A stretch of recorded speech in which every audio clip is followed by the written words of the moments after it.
todos reencontraram. Amém? Tu, porém, permanece naquilo que aprendeste e de que foste inteirado, sabendo que tens aprendido, e que desde a tua meninice sabe as sagradas letras.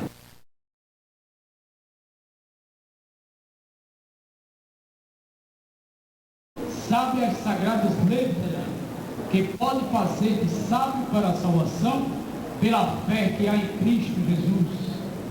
Toda a escritura divinamente inspirada é proveitosa para ensinar, para redarguir, para corrigir, para instruir em justiça, para que o homem de Deus seja perfeito. Nossas mãos luminosas, elevemos com fervor pela vida. Os campeões de Jeová, parabéns, mas não fingidos.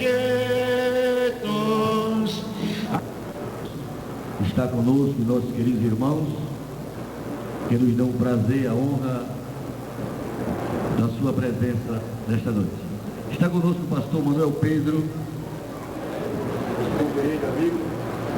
nosso companheiro e amigo, e a sua muito digna esposa, nosso irmão Aparecido.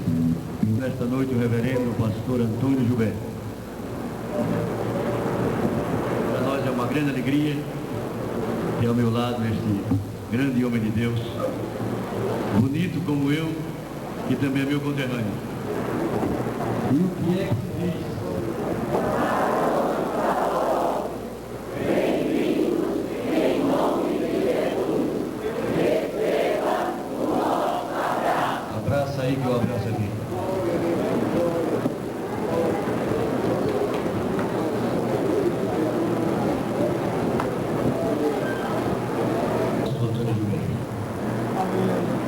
Pastor Antônio Gilberto, este homem simples, amigo, que a sua idoneidade moral vale mais do que os seus custos. A rivalidade de seus atos permite-me dizer que vale mais do que a sua cultura.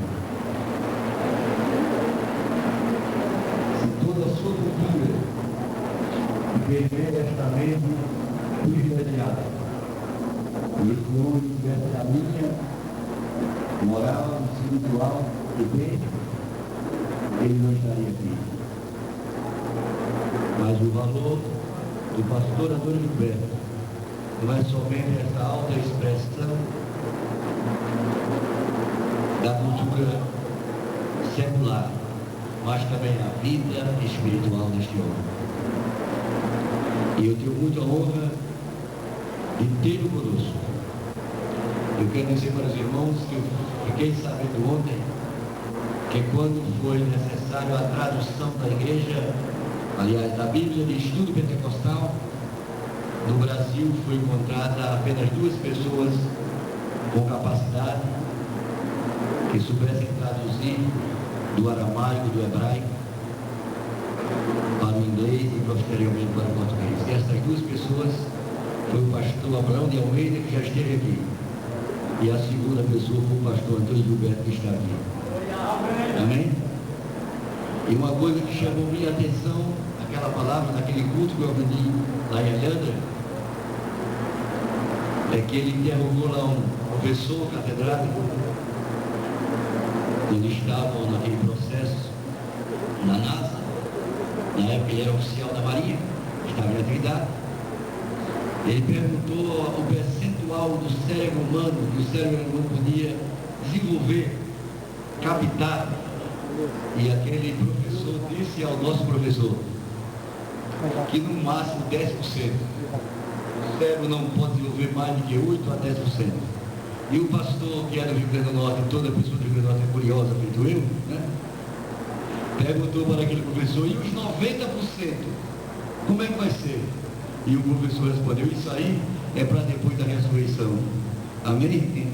É depois com a igreja, que vai precisar de mentes privilegiadas, ungidas pelo Espírito Santo.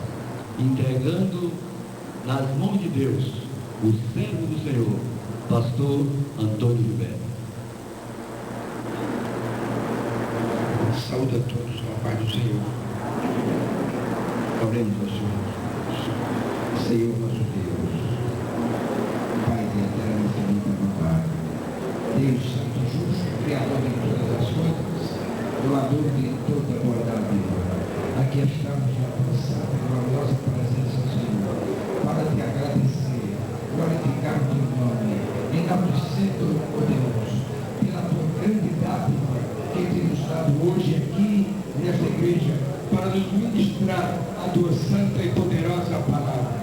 Prepara, ó Deus, os nossos corações, unge as nossas mentes, aleluia. Oriente o teu servo pelo teu Espírito Santo, que nesta noite, Senhor, recebamos de ti mais uma porção do teu Santo Espírito, ó Deus, esclarecimento, para que glorifiquemos o teu nome em espírito e em verdade e crescemos na graça. Deus bendito e poderoso, nós te pedimos todas estas bênçãos no nome do teu Filho Jesus, que vive e reina por toda a eternidade. Amém.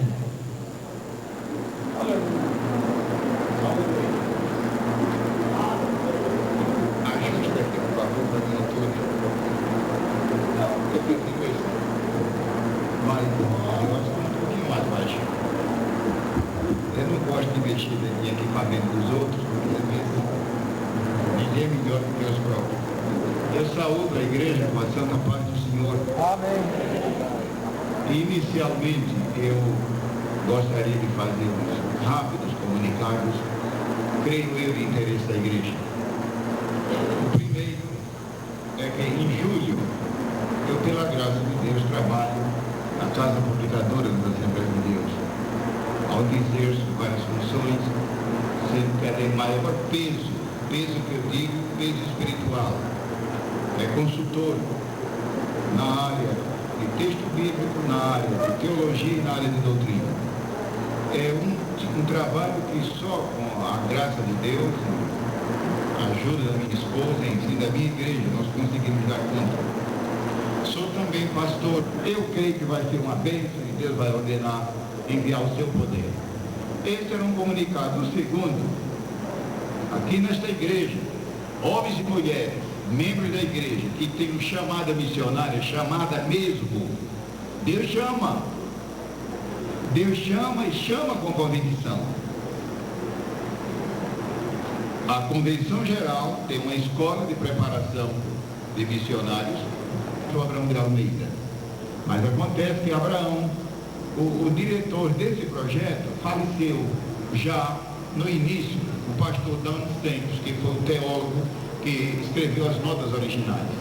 E para minha surpresa, uma noite, já quase de madrugada, a igreja lá nos Estados Unidos me chama, devido a ter estudado lá muitos anos, ficaram os vínculos, mas era Deus trabalhando, e ficaram os vínculos, e o telefone toca, vem aqui depressa.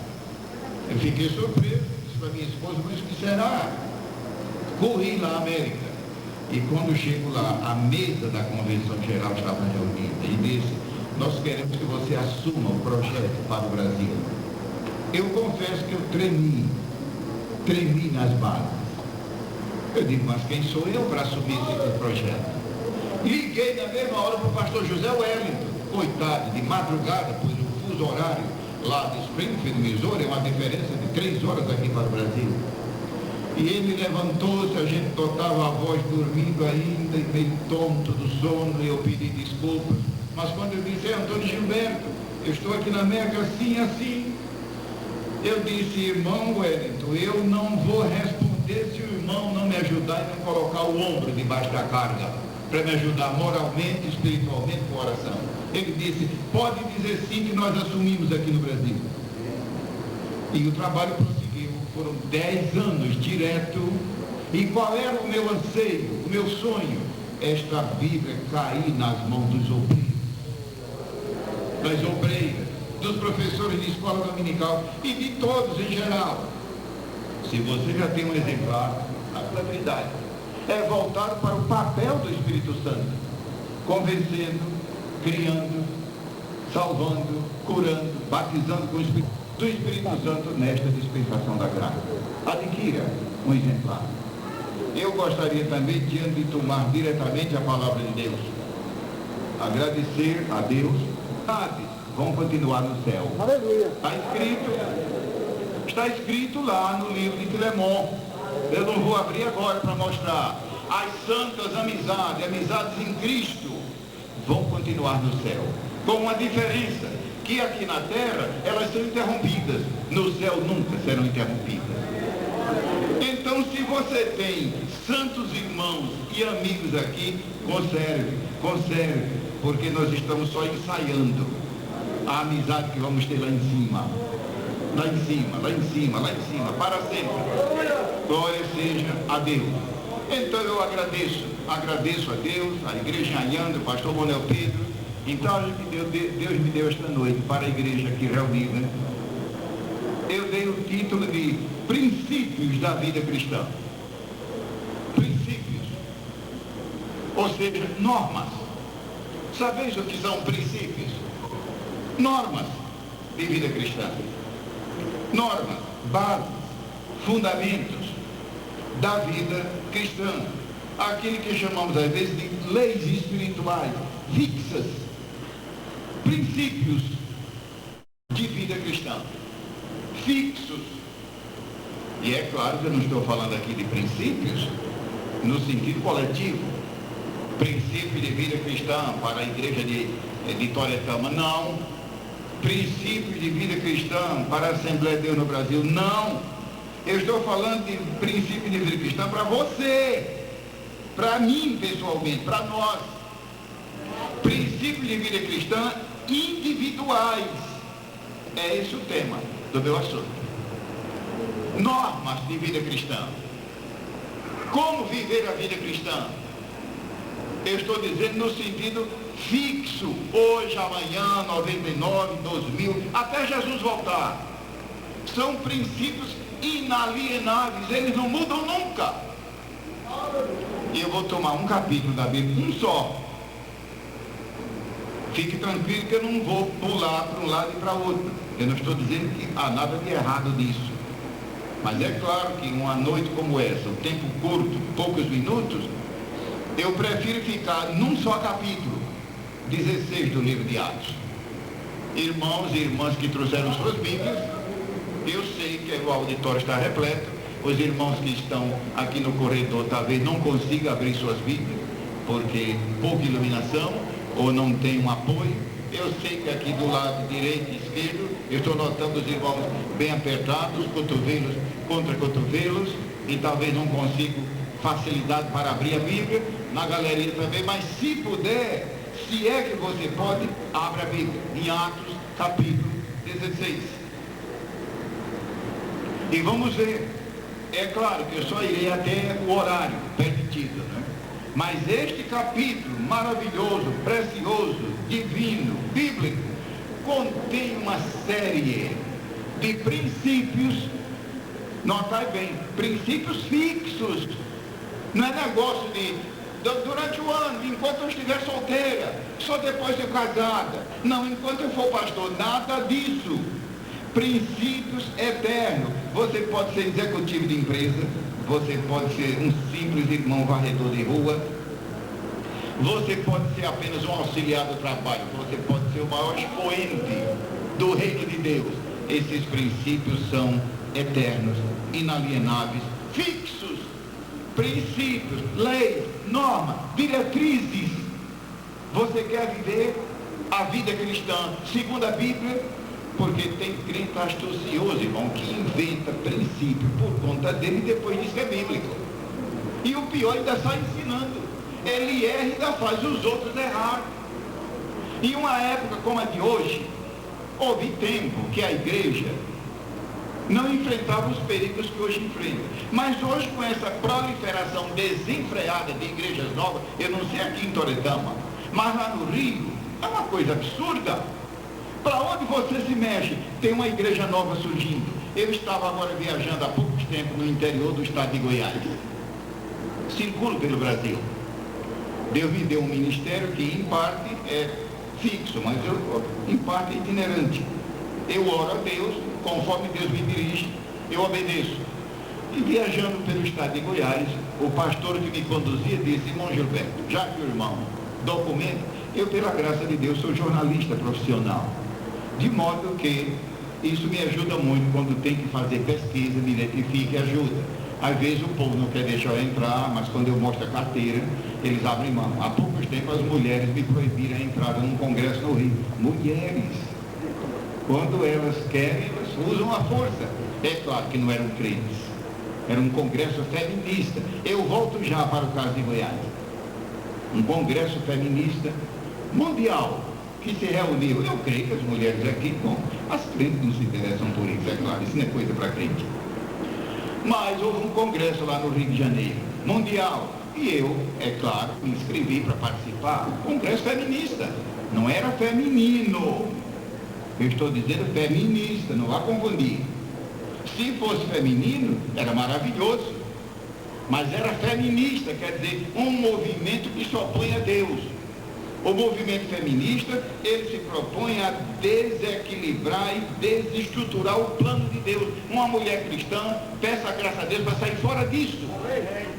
Isso não é coisa para mulher crente, feminista. Agora, se é feminino, pode vir, feminino é coisa boa, feminino tem a ver com as coisas retas, as coisas corretas.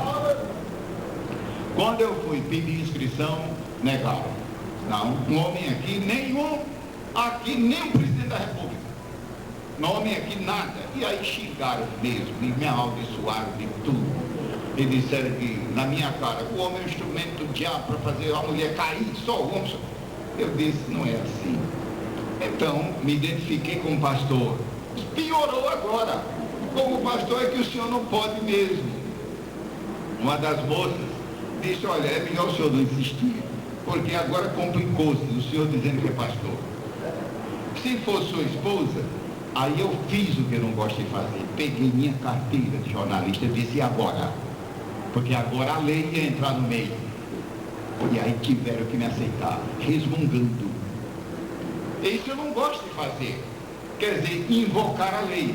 Peguei minha carteira, que está atualizada. Disse, olha, eu lamento, mas aqui está a minha carteira de jornalista profissional. E agora?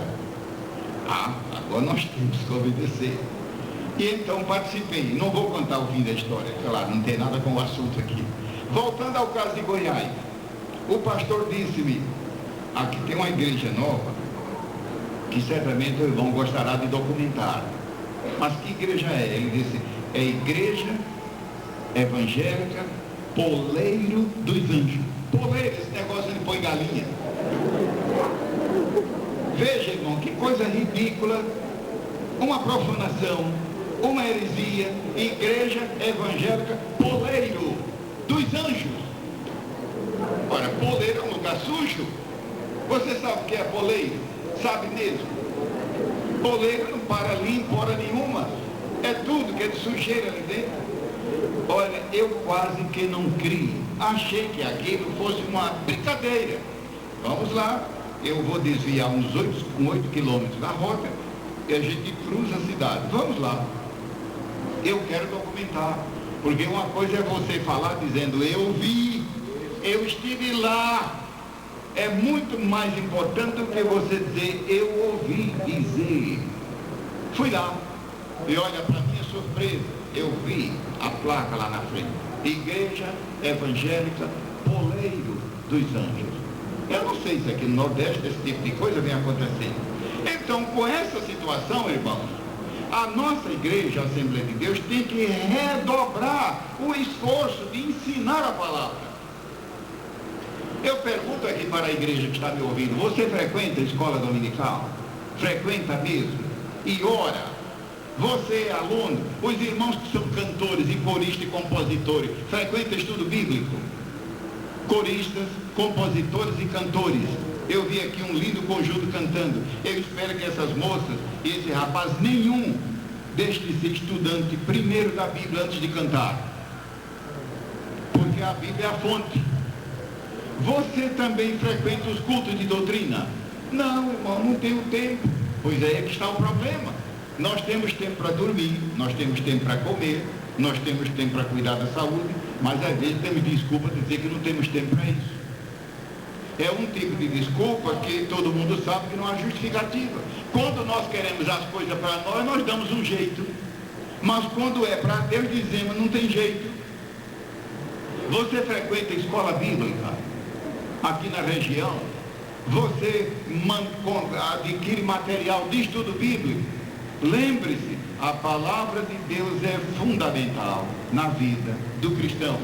Lida, ouvida, estudada, meditada, memorizada, observada, amar, enfim, de todas as maneiras. Vamos para Atos 16. Princípios normativos, princípios permanentes de vida cristã. Como viver a vida cristã individual, a dona de casa, o marido, o obreiro, a criança, o aluno, individualmente. Nós vamos direto para os versículos 6 e 7. Vez por outra, não se admirem, eu costumo tomar um gole d'água. Não é bem sede, é molhar a garganta. Já são 3 vezes que eu opero a garganta não aguenta o uso da fala. Eu falo sempre, e o irmão sabe, a Bíblia diz que o tesouro é de barro, e não aguenta. Já 3 vezes que faço cirurgia da voz, devido ao uso da voz constante.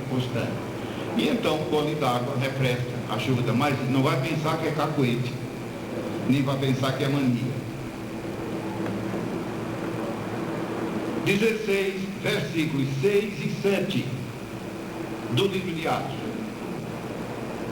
E passando pela Frígia e pela província da Galácia, foram impedidos pelo Espírito Santo de anunciar a palavra na Ásia. Versículo 7. E quando chegaram a Mísia, intentavam ir para a Bitínia, mas o Espírito de Jesus não lhe permitiu. Aqui nós encontramos um princípio de vida cristã permanente. Era um grupo de obreiros liderados pelo apóstolo São Paulo. O apóstolo São Paulo, ele além de ser apóstolo, veja, não era apóstolo de Cristo, apóstolo da igreja. A Bíblia menciona diferentes categorias de apóstolos. Mas apóstolo não foi só os 12, aqueles foram apóstolos do Cordeiro, com exceção de Judas, que se desviou. Mas a igreja tinha e ainda continua tendo. Não vai pensar que eu estou falando desses apóstolos aí, entre aspas, não, que agora chove de apóstolos. E agora estão inventando apóstolas para complicar a coisa. Não, meus irmãos, aqui se trata de apóstolos da igreja do Senhor. Aqueles que são mencionados em Efésios 4:11, apóstolos. A igreja continua tendo apóstolos. Paulo era um apóstolo da igreja. Mas além de ser apóstolo, ele também era profeta. Está escrito lá em Atos, profeta. Por favor, não vá pensar que é o dom de profecia. A palavra profecia na Bíblia, ela tem um leque vasto de aplicação. Nós, como somos pentecostais da Assembleia de Deus, quando se fala em profecia, profetizar, todo mundo pensa logo no dom comum que eu digo, não é no sentido vulgar, é comum no sentido de Deus dar a quem Ele quer. Não é isso que eu estou dizendo. O ministério profético, o ministro profeta, nem eu vou tratar disso esta noite. Paulo era esta maravilha. Ele era um ministro profeta. E veja hoje, por causa da igreja ter perdido praticamente o avivamento, a Assembleia de Deus de hoje não é mais a mesma que a gente conhecia no passado. Nós precisamos urgente de um avivamento completo, pleno, neotestamentário. Nós precisamos clamar a Deus com o rosto no pó. Manda, Senhor, um avivamento bíblico. Aleluia! A igreja Assembleia de Deus está crescendo um pouco, mas não pense que isto é normal. O certo era a igreja se manter dentro dos padrões dos Atos dos Apóstolos. Mas infelizmente o maldito do mundanismo penetrou na igreja. O maldito do mundanismo penetrou também o humanismo, e nós só queremos fazer nossa vontade. andar como nós queremos, falar o que queremos, nos vestir como... fazer o que queremos. E o resultado é o Espírito de Deus se entristecer e operar. Mas em lugar dele operar 90% e 100%, 10%, 11%. Mas Deus é o dono da igreja. Ele é a cabeça da igreja. E nós cremos que antes de Jesus voltar, um poderoso avivamento vai varrer o mundo. Quantos podem dizer amém? Amém. E mais uma vez amém. Amém. E você tem coragem de dizer mais uma vez amém? Amém. Que o céu ouça. Um avivamento, meu irmão, entenda, não é avivamento fabricado não. Oh, vamos ter, coloca uma faixa lá na frente. Veja, eu não estou aqui menosprezando não, eu não estou brincando, estou falando com educação e respeito. Há igrejas que colocam lá na frente uma faixa, venham todos, vamos ter uma semana de avivamento. Não creia naquilo, não é verdade. Avivamento não vem assim. Avivamento é um movimento soberano e sobrenatural do Espírito Santo. É soberano, quer dizer que o homem queira, quer não, ele desce. Aleluia. O avivamento é soberano, é Deus que coordena. Mas além dele ser soberano, é sobrenatural. Diabo e demônio nenhum impede. Eu sei que nós estamos numa época agora de demônios trabalharem com toda a atividade. Imagine, mas não impede um avivamento. O poder de Deus é maior. É maior, é maior. E além disso, quando Jesus venceu tudo. Venceu toda a oposição, inclusive os demônios. E nós encontramos aqui um princípio de vida cristã. Vamos ler mais uma vez, eu creio que você já descobriu. Antes que eu diga. Vamos voltar aos versículos 6 e 7. Passando pela Frígia e pela província da Galácia, foram impedidos. Como é que foi isso? Coloque sua imaginação que eu digo, boa. Que às vezes o crente deixa a imaginação ficar sem freio e pensa que não deve. Não, imaginação dentro dos limites bíblicos. Como foi que o Espírito Santo impediu? Ninguém sabe se foi uma profecia, ninguém sabe se Deus usou Silas. Silas era o outro profeta, companheiro de Paulo. E por falar nisso, Silas também era profeta. Era profeta. Nesse grupo, além de Silas, também tinha Timóteo, um jovenzinho. Isso nos prova que não é proibido um obreiro levar na sua equipe um jovem, auxiliar para ajudar.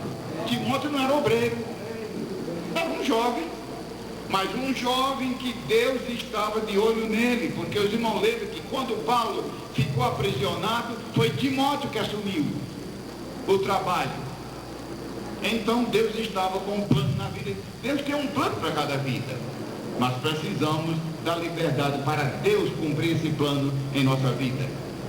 O versículo: foram impedidos pelo Espírito Santo de anunciar a palavra na Ásia. Veja, o Espírito Santo nesse versículo é chamado de Espírito Santo. Veja agora a mudança no versículo 7. Se você está com a Bíblia aberta. E quando chegaram a Mísia, intentavam ir para Bitínia, mas o Espírito de... Olha aqui a mudança, o Espírito de Jesus. Meu irmão, não vá pensar que essa mudança fraseológica foi o autor que inventou. Na Bíblia não existe esse negócio de lei do acaso. Isso aqui foi Deus que colocou. Na Bíblia não existe nada por acaso. A Bíblia não é um livro comum, é o livro de Deus, e tudo na Bíblia foi calculado pela Bíblia do Espírito Santo. Tire da sua memória, da sua cabeça essa ideia, que na Bíblia Deus deu a ideia para o profeta Isaías, mas ele escreveu o que ele quis, negativo. Deus que colocou a mensagem na mente dele, mas guiou no processo da escolha das palavras de maneira sobrenatural. Existe agora na Assembleia de Deus uma ideia maldita querendo entrar, que Deus inspirou a mensagem, mas as palavras não, negativo. Deus inspirou a ideia, quer dizer, a mensagem, mas também os guiou de maneira miraculosa no processo da escolha das palavras. No original, é claro, só no original. Em português não. Em português o que nós temos é uma tradução, e a tradução depende da estrutura da língua. Então, o versículo aqui, versículos 6 e 7, eles foram impedidos pelo Espírito de Jesus. Isso nós não vamos tocar, o tempo não dá. Por que é que o Espírito Santo aqui aparece com um nome diferente? Mas, voltando ao assunto principal, qual é o princípio de vida cristã latente aqui nesses dois versículos? Direção divina na nossa vida. Direção divina. Pega os versículos 6 e 7 e rumine, e medite, e reflita, e pense, e sonhe, e veja se você não chega à seguinte conclusão: direção divina para a tua vida. Este é um princípio, ou seja, não viva, não ande sem direção divina. Seja para ir para a faculdade, seja não sei para quê, seja para tomar uma decisão, para tudo que você imaginar, busque direção divina. Talvez você já está cansado de quebrar a cabeça por andar fazendo a sua vontade. Deixe Deus dar a direção. E como é que Deus dirige? Não é segredo, Deus tem o maior interesse em dirigir, mas nós não damos liberdade. Lá no livro dos Salmos, a Bíblia diz: não sejas como a mula que precisa de cabresto. É dura aquela mensagem. Não sejas como a mula. Eu não estou falando de jumento, estou falando de mula. Jumento é outro animal. Eu já estive olhando aqui no hebraico, é mula. E a mula, quando ela empaca, pode descansar, que só quando ela muito entender é que ela vai se levantar e fazer o que você quiser. A mula é pior do que o jirico, do que o jumento. Deus diz: não sejas como a mula. Querendo dizer, você deve ter uma cerviz. Sabeis o que é cerviz? É essa parte aqui da cabeça, pescoço. A Bíblia fala muito de dura cerviz. Não seja como a mula que quebra o cabresto e ela não se vira quando ela empaca. Deus quer que nós tenhamos um pescoço espiritual muito simples, suave, que o Espírito Santo diga: olha, é para aqui que eu quero que você... Não, mas eu quero ir é para cá. Deus tenha misericórdia, e tem crente sofrendo por causa disso. Neste versículo, Deus está dizendo que um princípio de vida minha e tua é andar na direção divina. Deus quer nos dirigir em tudo. Deus tem uma vontade para cada vida. Veja, não estou falando da igreja, vida.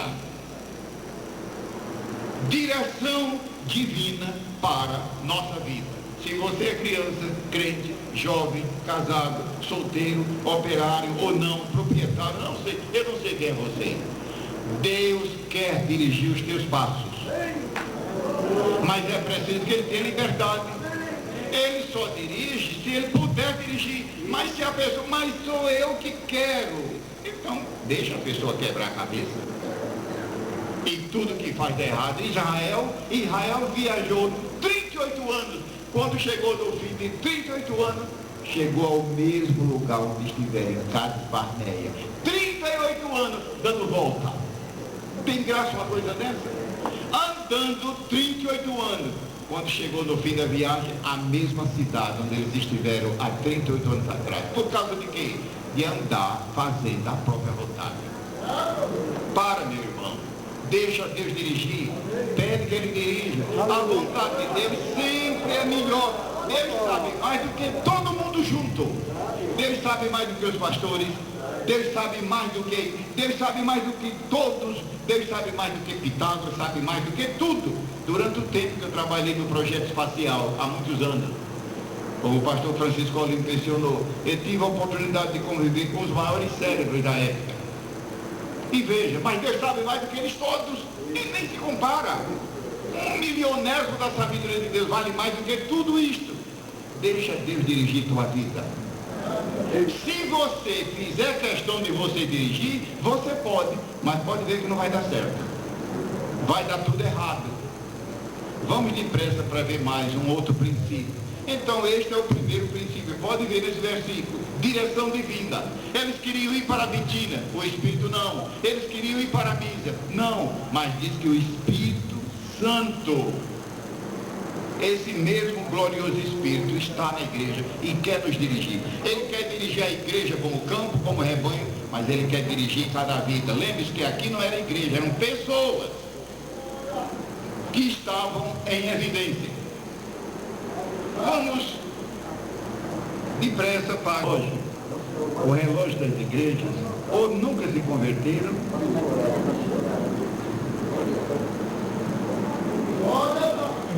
mas o pastor Francisco Olímpio está lembrando que podemos ultrapassar 2 minutos, mas uma hora dessa eu recordo que amanhã é dia normal de trabalho, por certo, muitos aqui queremos se levantar muito cedo, a gente tem que pensar nisso também. E além disso, a Bíblia diz: meu filho, come mel, mas come só o que te bate. Fora daquilo, começa a botar pelo ladrão, como dizem os bombeiros hidráulicos. Começa a pôr para fora. Vamos para o versículo 10. Atos 16, versículo 10. E nós encontramos aqui outro princípio de vida cristã para nortear a nossa vida. Então lembre-se do primeiro: não ande, não se atreva a andar sem a direção de Deus. Eu gostaria, se dependesse de mim, de ter continuado da minha carreira na Marinha. Se eu tivesse continuado, hoje eu seria almirante. Eu tinha chegado, com a graça de Deus, até o final. Mas um dia Deus disse: chega de servir o governo, pare. Era uma madrugada de manhã cedo quando eu orava. Pare. Acabou. Agora o tempo todo será para mim. Já serviu o governo, acabou. Eu na mesma hora, só quis consultar, combinar com a esposa. E foi difícil, porque o meu comando não aceitou. E eu me lembro que o meu comandante, um homem muito bom, muito competente, não aceitou. Ele disse que eu estava talvez enfrentando alguma crise, ou se está em crise com a família, enfim. Mas era a vontade de Deus. Hoje eu só lembro da carreira militar, lembro de uma hora dessa, mas não tenho saudade, porque com Cristo no ministério, é verdade que nos sentimos 1000 vezes, 1 milhão de vezes realizados. Versículo 10. O versículo 10 diz assim: bom seria, irmão, se fosse 2 ou 3 dias de estudo bíblico neste capítulo. E aí a gente viu o capítulo todo. Lembre-se, eu estou pulando, veja, do versículo 7 eu estou indo direto para o 10. Em casa, se você puder, leia o capítulo completo. Porque uma grande bênção para você vai ser você estabelecer o liame, que agora não dá tempo de fazer. Versículo 10. Logo depois desta visão, procuramos partir para a Macedônia, concluindo que o Senhor nos chamava para lhes anunciarmos o Evangelho. Logo depois desta visão, procuramos partir. Agora não vamos mais demorar. O tempo escasseia no relógio. Mas aqui está um outro princípio permanente de viver cristão para você. Não importa se você é novo convertido. Mas quem sabe se não temos irmãos aqui que já têm 30, 40 anos de fé. Quem sabe se não temos irmãos aqui que foram os fundadores desta igreja. Mesmo assim, meu irmão, esses princípios são permanentes. E aqui está mais um deles. E qual é o que nós encontramos aqui? Veja o versículo mais uma vez. E logo depois desta visão, procuramos partir para a Macedônia. Ou seja, nós encontramos aqui o que? Obediência imediata. Não é só obediência. Tem crente que obedece, mas ninguém sabe quando. Tem crente que obedece, mas ninguém sabe quando. Só quando ele quiser. Mas aqui nós somos ensinados a obediência imediata. Deus falou, você tem convicção? Não, eu acho não. Então é melhor ficar quieto. Olha, eu ouvi dizer, eu concluí não. Veja que aqui foi algo claro. Quem lê a passagem toda sabe que Deus usou uma visão do Espírito Santo. Logo partimos para a Macedônia. Logo. Obediência imediata. Quem sabe se não temos aqui no auditório crentes leigos e também obreiros que eles sabem que Deus já falou, mas não quer obedecer. Até quando, irmão, Deus vai ficar te esperando? Vai chegar a hora que ele vai dizer: acabou, eu não falo mais. E você vai ver o que é que vai acontecer na sua vida. Se Deus falou e está claro, não, eu ainda tenho dúvida. Tá bom, então ora mais e jejua. Mas aqui você está vendo esta passagem, que Deus, quando quer, Ele cuida do assunto e deixa tudo claro, como a luz do meio-dia. Quando você acorda, por exemplo, 3h30 da manhã, aqui eu não sei, na altura de Toritama, é outro paralelo em relação ao Rio, mas vamos dizer, quando você acorda 4 horas da manhã, digamos, com as luzes apagadas dentro de casa, já notou que ninguém acerta com nada, sai dando encontrando nas cadeiras, batendo com o nariz nas paredes, etc. Mas, se você se levantar 5 da manhã ou 5h30, já tem um pouquinho de luz. Eu estou dizendo com as luzes apagadas. Você já consegue evitar de dar encontrão. E se você se levantar às 6 da manhã, agora já tem muita coisa clara. Você é capaz de localizar onde está uma toalha, onde está um objeto. E quando você se levanta, digamos, 7h30, minha gente, agora nós temos luz do dia. E meio-dia em ponto. Meio-dia em ponto, você pega até uma agulha no chão. Qual foi a diferença? Luz e mais luz, e mais luz, e mais luz. Deus faz assim também. Aqui em Paulo foi luz do meio-dia. Se Deus já te deu a clareza da sua vontade, obedece agora. Logo partimos. Um princípio da vida cristã.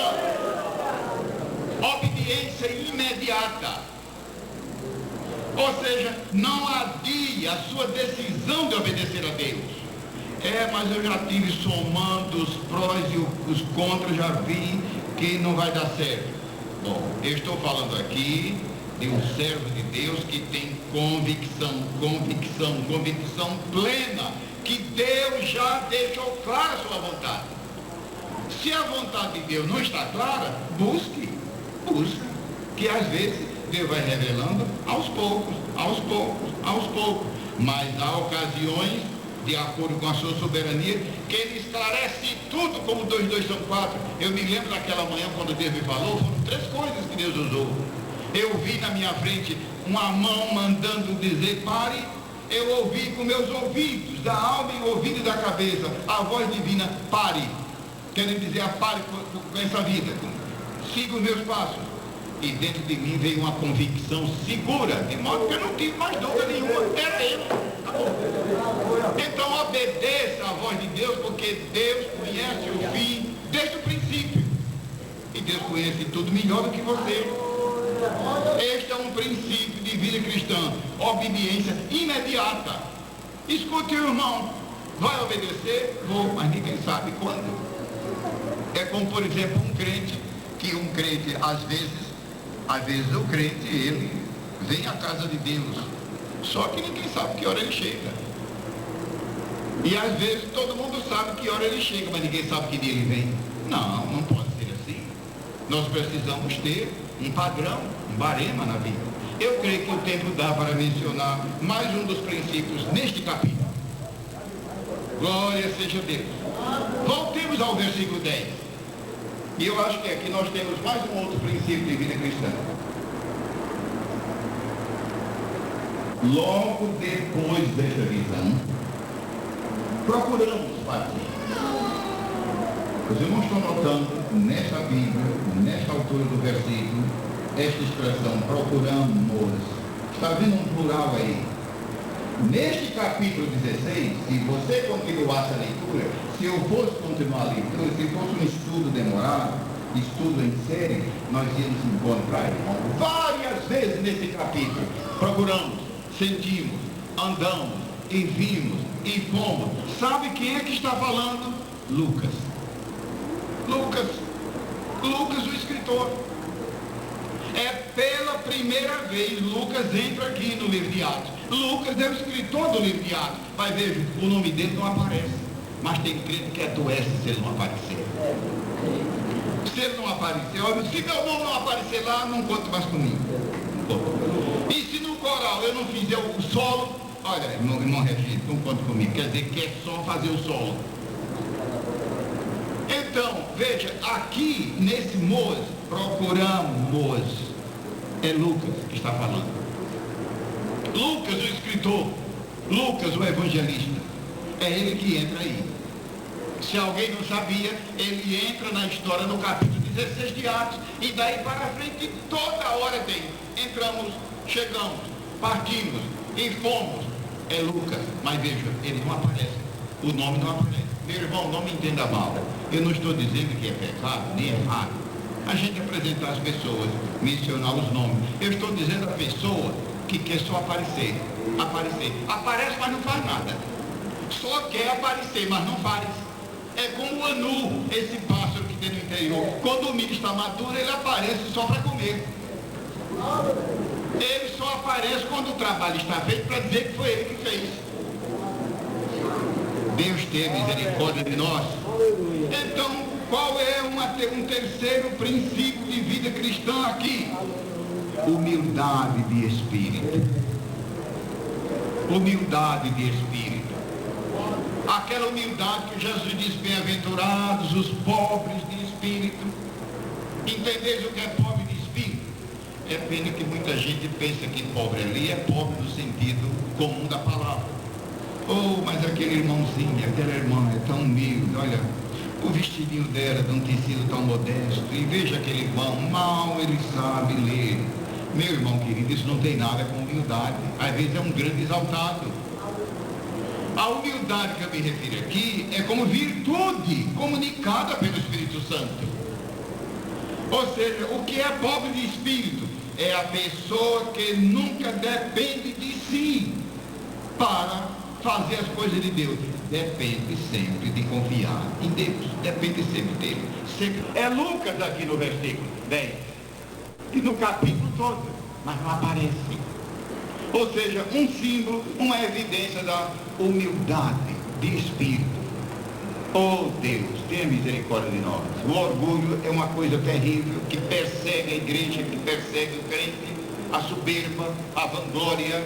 Que Deus nos conceda graça para sermos humildes de espírito. Porque o orgulho é um verdadeiro anestésico que embriaga as pessoas. E elas ficam embriagadas naquele mar de glória humana. Lembre-se que quem nos faz grandes é Deus. E no dia que ele quiser, ele faz pequeno. É só facilitar. Eu lembro, eu vinha conversando com o pastor Manuel Pedro ontem ou hoje, comentando alguma coisa da Bíblia. E tudo indica, irmãos, que quando Davi, ele começou a se consolidar no reino, ele se esqueceu que foi Deus que fez tudo. Varreu os inimigos diante dele, deu vitória em tudo, e parece que ele se esqueceu disso, e Deus o chamou a atenção e disse: Davi, foi eu que te tirei de detrás das cabras, das ovelhas, do rebanho, e te coloquei à frente do rebanho. Foi eu que fiz o teu nome grande, como só os grandes da terra têm. Querem dizer, no dia que eu quiser eu tiro, e tira mesmo. Que Deus nos faça crentes humildes, mesmo que tenhamos tudo, mas nunca digamos, é meu. Às vezes, por exemplo, no culto, é lindo ver aquela cena. Há irmãos que, por exemplo, compram uma casa nova e com muita alegria: pastor, eu vim trazer a chave da minha casa para a igreja orar. Às vezes é um irmão que compra um carro zero e vem ao púlpito muito alegre: olha, pastor, aqui está a chave, a bênção que Deus me deu, e aqui está a chave do meu não, o carro é do Senhor. Você fica com ele até o dia que Deus quiser. A minha casa é minha não, a casa é do Senhor, eu sou apenas administrador.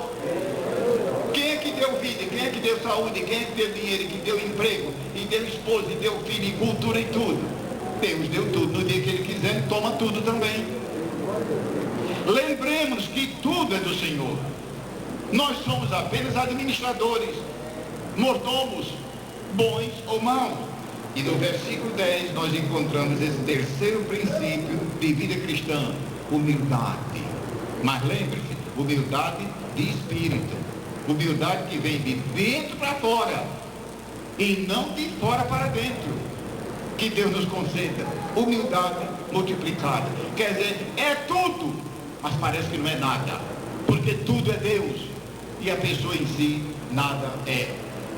Eu acho que agora só dá tempo de mencionar mais uma, e quem sabe, se Jesus demorar e nós voltarmos aqui, e se for vontade do Senhor, a gente continua o capítulo 16. Mas esse capítulo é um monumento, é monumental. Há nele uma série de princípios de vida cristã. Não é bem vida coletiva. A minha classe de escola dominical, o meu coral, o meu conjunto, não. A minha família, não. Cada crente individualmente. Vamos tomar agora só um desses princípios no capítulo 10. Vamos para o versículo 13. 16. Eu disse aos irmãos que nós ficaríamos só num capítulo. 13. Os irmãos estão alegres com Jesus? Graças a Deus. A alegria do Senhor é nossa força. E uma igreja, um crente motivado, alegre, não há quem possa, irmão, com esse crente. Não há quem possa. Uma das áreas que eu me licenciei e que durante anos exerci foi psicologia. A minha área foi psicologia clínica. E estudei muito esse fator, a alegria, a diferença que há entre alegria e gozo. A Bíblia faz diferença. E muito crente pensa que alegria e gozo é uma coisa só. Mas lembre-se, gozo é interior. Gozo vem de dentro. Alegria vem de fora para dentro. Gozo vem de dentro para fora. O Espírito Santo tanto produz alegria, vindo de lá para cá, como produz gozo na alma. É tanto que Davi, ele não disse, tive gozo, quando ele disse, alegrei-me quando me disseram da casa do Senhor, que significa que alguém convidou. Vamos para o versículo 13. Lembre-se, irmãos, eu estou lendo versículos soltos. Mais uma vez eu recomendo, quem puder, em casa, leia o capítulo todo, seguido, para você ter o fio da meada. Nós aqui estamos apenas meditando rapidamente em versículos soltos. Versículo 13. E no dia de sábado, saímos fora das portas. A cidade, os irmãos estão vendo que era uma cidade murada, cidade antiga, com portas de ferrolhos, coisa que não existe mais. Toritama não tem isso, o Brasil não conhece isso. Muros, que não tem nada com os muros de hoje, eram muralhas imensas, com metros de largura. Hoje, a defesa de uma cidade não é mais muros. Hoje, a polícia monta guarda e não dá jeito, mas naquele tempo que não havia armas de fogo nem nada disso, a defesa de uma cidade eram os muros. E aqui está uma menção. Saímos fora das portas para a beira do rio, onde julgávamos ter lugar para oração. E assentados, falamos às mulheres que ali se ajuntaram. Está aqui um outro princípio de vida cristã, permanente, perene, para mim e para ti. Leamos mais uma vez, meditando, refletindo, se você está com a Bíblia, contemplando a palavra de Deus, e vamos ver que princípio é esse. Versículo 16. 13. No dia de sábado saímos fora das portas para a beira do rio, onde julgávamos ter lugar para a oração, e assentados falamos. Primeiro eles oraram para depois falar. Veja se não é que está no versículo. Primeiro oraram para depois falar. Aí não diz que primeiro falaram para depois orar. Vê se é. Olha direitinho o versículo. Primeiro eles oraram para depois falar às mulheres. Qual é o princípio que nós aprendemos aqui? A primazia da oração. A prioridade da oração. Em tudo, ore primeiro. E às vezes, só porque nós vamos fazer uma viagem daqui para Recife, vamos orar, vamos começar a oração de madrugada. Mas às vezes, só porque queremos ir para o trabalho, precisa orar. É aí que dá um problema. Nós dividimos orar em todas as circunstâncias.